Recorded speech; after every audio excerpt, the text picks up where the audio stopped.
My best friend's wedding, a girl lunged forward and caught the bouquet, only for it to slip from her hands and land squarely in my arms. My best friend, Lauren Walker, beamed at me. "Madison, looks like you're the next bride." The guests exchanged knowing glances and turned toward my boyfriend of 8 years, Mason Ryder, the CEO of the Ryder Group. But he calmly plucked the bouquet from my hands and casually passed it to the girl standing beside me, his secretary, Natalie Carter. She caught it first. He ruffled my hair, his voice gentle. "Be good. Give it back to Natalie for now. We'll wait for the next time." The spotlight and the guests' attention shifted with the bouquet, settling on Natalie. I looked at her startled yet shy expression, then rested a hand on my stomach and forced a bitter smile. Mason didn't know there wouldn't be a next time. Our 8-year promise had already come to an end, and we still hadn't taken the step into marriage. And I had already promised my parents, who were royalty, that next week I would leave and return to Montelvia to inherit the family legacy. The moment Natalie Carter ended up with the bouquet, my best friend Lauren Walker's smile vanished. She was even angrier than I was. Leaning close to my ear, she whispered through gritted teeth, "That Natalie did it on purpose. Before the wedding, I specifically told everyone the bouquet was meant for you." I gently interrupted her. "Lauren, today is your big day. Little things like this don't matter. But you've waited 8 years just to marry Mason," she said anxiously, "and now you're carrying his child. If you still don't have the wedding soon, it's okay." I turned my head calmly and looked toward Mason Ryder. Natalie, holding the bouquet, was sitting right beside him. The distance between them was far closer than what a secretary should reasonably keep.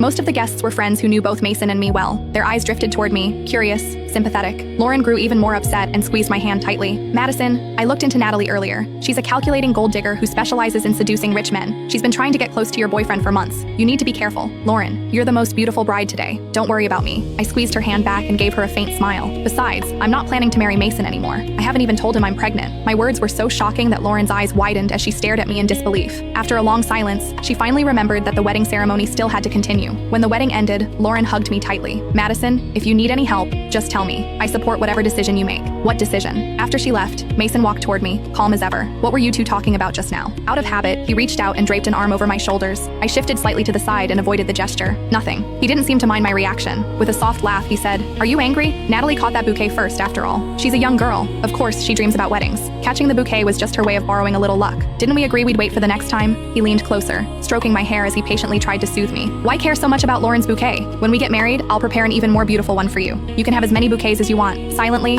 I curled my fingers into my palm and looked straight into his eyes. "Can we get married this month then?" Lauren and I made a promise when we were kids. Whoever married first, the other would marry right after. We would be each other's bridesmaids and witness each other's happiness. The air seemed to freeze. Mason's hand, which had been brushing my hair, paused midair. A few seconds later, he chuckled lightly. "You're still taking childhood jokes seriously? I'm the CEO of the Ryder Group. A wedding can't be thrown together so hastily. Don't rush. I promise you, it will be the most perfect wedding." Bitterness surged quietly in my chest. Every time a conflict arose, he would make promises about next time, about that future wedding. 8 years had passed, and I was still waiting for the day that promise would come true. But now I had decided to go home. I wouldn't wait any longer.